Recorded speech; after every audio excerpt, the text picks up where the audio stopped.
ఓటమి బాధను జీర్ణించుకోలేక వైసీపీ నేతలు ఈవీఎంల అంశం తీసుకొచ్చారని ఎమ్మెల్యే దామచర్ల జనార్దన్ మండిపడ్డారు. అధికారం ఉన్నప్పుడు మంత్రులు ఎమ్మెల్యేలు ప్రజలను మరిచి అహంకారంతో వ్యవహరించారని, అందుకు ఇలాంటి ఫలితం వచ్చిందన్నారు. 2019లో వైసీపీకి 151 సీట్లు వచ్చినప్పుడు ఈవీఎం ఉన్న విషయం మర్చిపోయారని ప్రశ్నించారు. జగన్ పిచ్చిబట్టి మాట్లాడుతున్నారంటున్న ఒంగోలు ఎమ్మెల్యే దామచర్ల జనార్దన్తో మా ప్రతినిధి Jayaram face to face. Jagan ఈరోజు ఎక్స్లో ఈవీఎంస్ అయితే ఒక ట్వీట్ చేశాడు. ఈ ట్వీట్ ఇప్పుడు సంచలనం మారింది. సార్ చెప్పండి, ఈవీఎంస్ మీద జగన్ మళ్ళీ వద్దు, మళ్ళీ ఇప్పుడు ఈ బ్యాలెట్ ఓటింగే కావాలని అంటున్నారు. దీనిపై మీరు ఎలా రియాక్ట్ అవుతారంటే?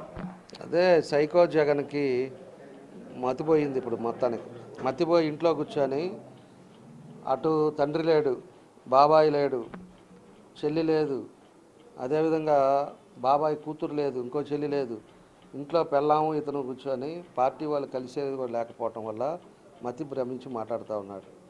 కాబట్టి మేము తెలియజేసేది ఏంటంటే 2019లో 151 సీట్లు ఇచ్చేది. ఇతను ఏం చూసి ఇచ్చారు? వాళ్ళ నాన్న ఉన్నప్పుడే లక్షల కోట్లు సంపాదించిన అవినీతి పరుడు 16 నెలలు జైల్లో ఉండొచ్చాడు.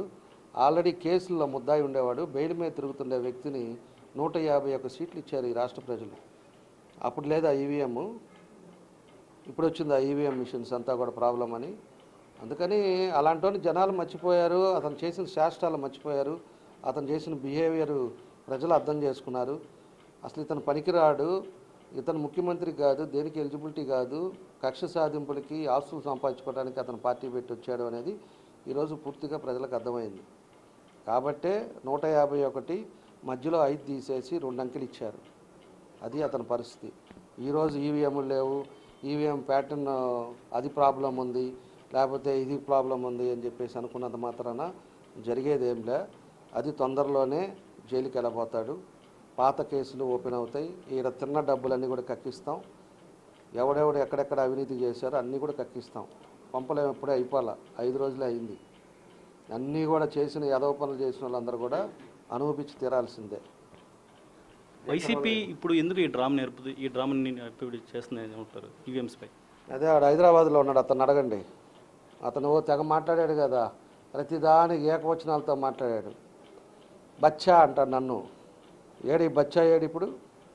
ఏడు హైదరాబాద్లో కూర్చున్నాడు. బచ్చా కొడుకు. ఇవన్నీ నోరు ఉందలే అని చెప్పి ఇష్టారాజ్యంగా మాట్లాడితే రేపు అనేది ఒకటి ఉంటుందని 100 సార్లు చెప్పా. అయినా కూడా ఎన్నో బూతులు మాట్లాడాడు, ఎన్నో చేశాడు. వయసులో పెద్దవాళ్ళు అని చెప్పి నేను కూడా ఊరుకున్నా. అట్లే జగన్ కూడా చంద్రబాబు నాయుడు గారిని పెట్టుకొని నువ్వు అధికారం వచ్చినప్పుడు ప్రజలకు ఉపయోగపడే కార్యక్రమాలు చేయాలి. ప్రజలు ఎక్కడ ఆగిపోయినాయి, ఏం చేస్తే 10 మందికి మనం ఉపయోగపడతాం అనేది చూసుకోవాలి.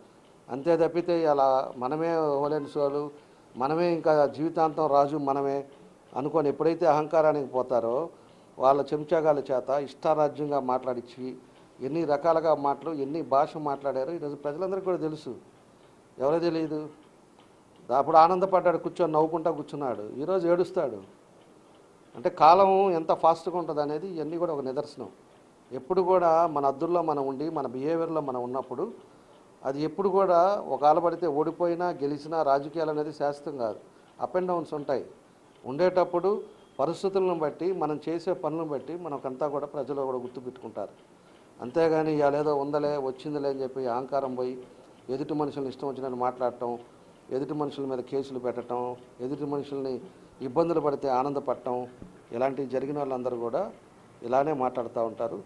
అతను నాకు ఇన్నతికే వదిలేస్తున్నాం. ఆ పార్టీయే ఉండదు. నెక్స్ట్ బ్యాలెట్ పేపర్లో ఖచ్చితంగా ఫ్యాన్ గుర్తు అనేది కనపడదు. ఈసారి అది రాసి పెట్టుకోండి.